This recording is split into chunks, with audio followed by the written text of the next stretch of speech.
All right, here we are, part 3 of surrender. And as promised, I hope you caught part 2. This part, we're going to talk about the power in surrender. And you think, how in the world can there be power in surrender? Well, let's think about this for a second. In part 1, we talked about following a new set of directions. A new set of directions. In part 2, we talked about how action, diving right in, becoming engaged immediately, will render those new set of directions effective, even if we got to practice and we screw it up and we got to restart. And that willingness is the key to making that work. The more I am willing, the better the result I will get. So we wonder, what in the world could be powerful about surrender? How can surrender help me be powerful? Let me tell you. It's really, really comfortable to keep doing what we're comfortable with. It's really, really easy to go about life in such a way that, we don't want to make any changes. It takes courage to surrender. It takes faith to surrender. Some level of faith is involved. The fact that you're watching this video is an indication that there might be some chance at faith, even if you're watching it to find out what's wrong with it or how crazy Dan's videos are, or look at that. No, it doesn't matter. Doesn't matter. You had faith, you'd find that. You had faith that what your thoughts were would turn out to be true. But my real hope is that your faith lies in making your life better, and that surrender can do it. So this is how you garner the power of surrender. There have been things in your life that have been keeping you back, and they're called your foes. That's not F-O-E, foe, though it means the same thing. It's F-O-H, foes. And foe, F-O-H, stands for our fears, our opinions, and our habits. Our fears, our opinions, our habits, F-O-H. Your foes and are holding you back. And I know, not all fears are bad. It's not bad to be afraid of a boogeyman or a murderer or somebody trying to rob you. It's not bad to be afraid of losing your house when you're in financial strife. That's all just perfectly normal. But there are other fears that are bad, which would be fear to follow a new set of directions because they're unfamiliar. Your mind tells you they won't work. You don't like them. You think they're right. You think they're wrong. Whatever the case is. Do you think they're true? You think they're false? Because those things are your opinion. So our fears render us a false opinion. And that blocks us from it. And then we have this other thing called our habits. Changing habits is hard. It's hard. Let's face it. But we can all do it. There's nothing that stops you or I from changing a habit. You can do it. I can do it. So our foes, our fears, our opinions, and our habits keep us from following a new set of directions. So if I can do things in concert with my fears, opinions, and habits, but in spite of them as well, I can make real meaningful change in my life. In other words, I don't have to totally abandon right now every single thing that I'm afraid of. I'm not going to be able to do that. That's a very unrealistic idea. A lot of mystical faith circles will be like, give it to God, do this or that, and suddenly all things are supposed to be better. And perhaps that'll be the case for you. Not the case for me. Don't think that's a realistic approach, even though perhaps it does sometimes happen.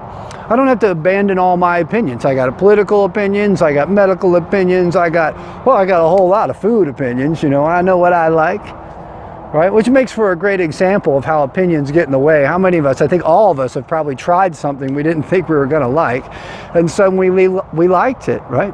Real common thing, but our opinions hold us back. And then our habits, we can't change all our habits in a day. It takes a while to change habits. Our fears, our opinions, and our habits. So knowing that is very empowering. To be courageous enough to surrender your life to the teachings of Jesus Christ, to the strategy He used to give you and me a better life, is strength. It doesn't seem like it, right? somebody treats me bad, I want to get mad back. How could it be strength? Someone does me wrong, I want to get it even, right? Revenge. This thing needs to be squared up. Well, let's face it. The strength comes in controlling yourself, one of the fruits, and perhaps one of the most important fruits. The strength comes in practicing forbearance, one of the fruits, another very important one. Forbearance means that you have every right in the world to be angry, but you're going to choose not to be angry. So think about it. There's a lot of strength in surrender. If you want to get control of your life, you will let go control of it. And you will stop doing the things that you think are right, that you think are the only way, that you think you have the answers to, and you will try a different way. I worked with a gentleman that was highly addicted to a variety of substances, alcohol and drugs. And I heard his pleas, and in the morning he thought he might be able to make this thing work. But by noon he was drinking and using again. He was unable to surrender. Unable. For some people it takes hitting rock bottom. Good thing about rock bottom is that it's made of rock. You can't go any further. But you need to be completely satisfied with your bottom wherever it is. Are you just tired of your life the way it is? Are you tired of fighting with people, your kids, your spouse? You're tired of a job that you don't like? Are you tired of your circumstances, whatever they are? Well, you can change them, and you have the power to do that by surrendering to this new and different set of directions that we're calling, for the sake of our conversation, the Jesus strategy. And in the Jesus strategy, you're going to learn tools that make you a powerful leader in not only a spiritual sense, but in a cultural sense as well. You will stand out. You'll be able to do things others wish they could do, believe they ought to do, and don't do. You won't be wishing, you'll be doing it. You won't be thinking you ought to do it, you'll be doing it intuitively, and you will not be in that situation of guilt and shame where you haven't done what you thought needed to be done. So that's it.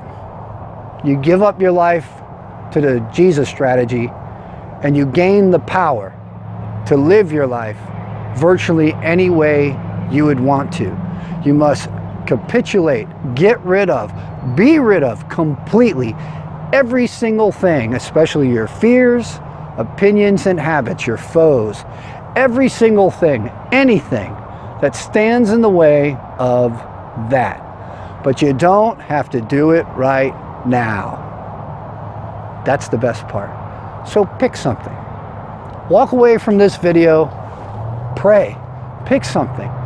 Think of something that you're willing to get rid of and try something new. Could it be a busy mind, and you're going to, and this is something I do, mention every single person you see working today that has a name tag on by name. And if they don't have a name tag on, you're going to ask them, hey, what's your name? And say, nice to meet you. Yeah, something like that is a great place to start. Get outside of yourself, look out into the world. It's here for you, and it wants to make your life better. Pray for your thoughts to change. You can pray for circumstances and things as well, but in the strategy of Jesus, what we're looking for is to change the way we think and to separate our feelings and our thoughts. Not to get rid of one or the other, but to keep them apart so we can have the wonderful gift of objective spirituality. Hope you guys have a great day. Thanks for tuning in, and we'll see you next time.